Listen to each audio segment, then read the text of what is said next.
বর্তমান সিচুয়েশনে পেট্রোল সংগ্রহের এক ব্যতিক্রমধর্মী কৌশল অবলম্বন করে পুরো এলাকায় সাড়া ফেলিয়ে দিয়েছে গাইবান্ধার এক যুবক। আসসালামু আলাইকুম।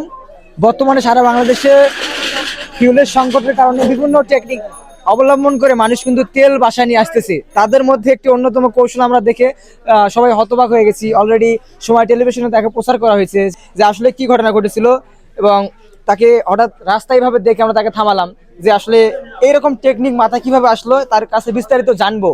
সো তার এই ইউনিক টেকনিক দেখার জন্য কিন্তু অনেক লোক জড়ো হয়েছে এখানে, যে আসলে এই মূল ঘটনাটা কি, এই ধরনের আইডিয়া কেমন আসলো মাথার মধ্যে। আসসালামু আলাইকুম। ওয়ালাইকুম আসসালাম। আপনার নাম কি? আমার নাম মোহাম্মদ আলামিন। তো আপনাকে নিয়ে সোশ্যাল মিডিয়া দেখলাম অনেক আলোচনা সমালোচনা হচ্ছে, এবং দেখলাম যে সময় টেলিভিশনে আপনার সাক্ষাৎকার নেওয়া হয়েছে। এই যে টেকনিক, এটা করার কারণ কি?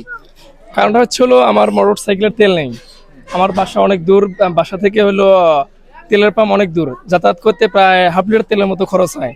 সেই জন্য আমি চিন্তা করলাম যে হলো গাড়ির ট্যাঙ্কিটা সাইকেলে করে নিয়ে গেলে আমার সুবিধা হয়, যে আমার হাফ লিটার তেল আজকে বাসে। এটার জন্য আমি রাত 2টার দিকে পাম্পে গেছি, যা দেখি 200-250 গাড়ির সিরিয়াল। তারপর আমিও সিরিয়াল নিলাম, মানুষ সবাই আমাকে দেখলো, ছবি তুললো যে এটা আবার কি ধরনের টেকনিক। আমি তখন বললাম যে ভাই আমার গাড়ির তেল নাই, গাড়িটা নিয়ে আসতে অনেক সময়ের দরকার।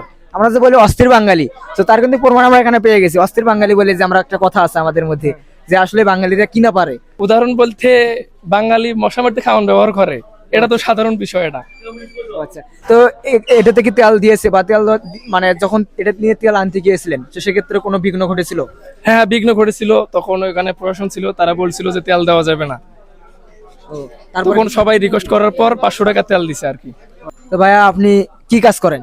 আমি একটু ছোটখাটো ব্যবসা করি আর কি।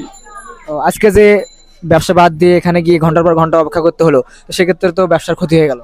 ক্ষতি বলতে ভাই কোনো ক্ষতি না, আমার কাছে বরঞ্চ লাভ হলো। কারণটা হচ্ছে হলো বাংলাদেশে এক ভরি স্বর্ণ কিনতে গেলে 2.5 লক্ষ টাকা লাগে, সেখানে গেলে কোনো সিরিয়াল লাগে না। অথচ 100 টাকা তেল কিনতে গেলে ঘন্টার পর ঘন্টা লাইনে থেকে তেল কিনতে হয়। আপনি এটাকে কি হিসেবে দেখতেছেন? আপনি যে ছেলেকে দেখতেছেন একটা ব্যতিক্রম ধর্মী উদ্যোগ নিয়েছে তেল আনার জন্য, তো আপনি এটাকে কি হিসেবে দেখতেছেন? সাইকেল দিয়ে দেখতে নাচ্ছি। মানে আপনি এটাকে কেমন লাগতেছে আপনার এটা দেখে? ভালো লাগছে নিচ্ছে। এরকম ঘটনা কখনো দেখছিলেন? না। এর আগে না। এই প্রথম দেখলেন?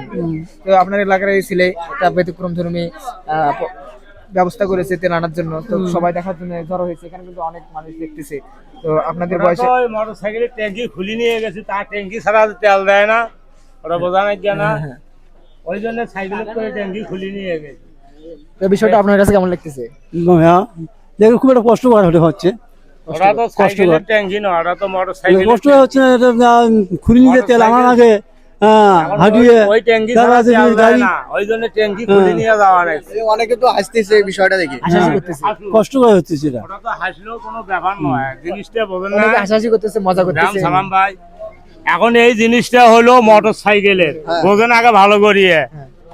এই সাইকেল নিয়ে গেলে তো তেল দিবে না, হ্যাঁ হ্যাঁ। এই ট্যাঙ্কিটা দেখার জন্য তেল দিছে, 1 লিটার হোক 2 লিটার হোক তেল দিছে।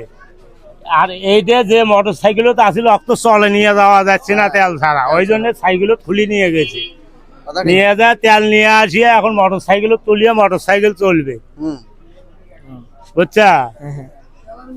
বর্তমানে তেল নিয়ে বিভিন্ন ধরনের কারচুপি করা হচ্ছে, বা বিভিন্ন জায়গায় বিভিন্ন ধরনের অনেক কিন্তু ঘটনা ঘটতেছে, তেল স্টক করে রাখা হয়েছে। সো এটা খুবই কিন্তু দুঃখজনক ঘটনা। আমাদের উচিত এরকম বিষয়গুলো তদন্ত করা, এবং যাতে এই ধরনের কারচুপিতে কেউ ইনভলভ না হতে পারে আমাদের সচেতন থাকতে হবে। সবাইকে ধন্যবাদ। ধন্যবাদ।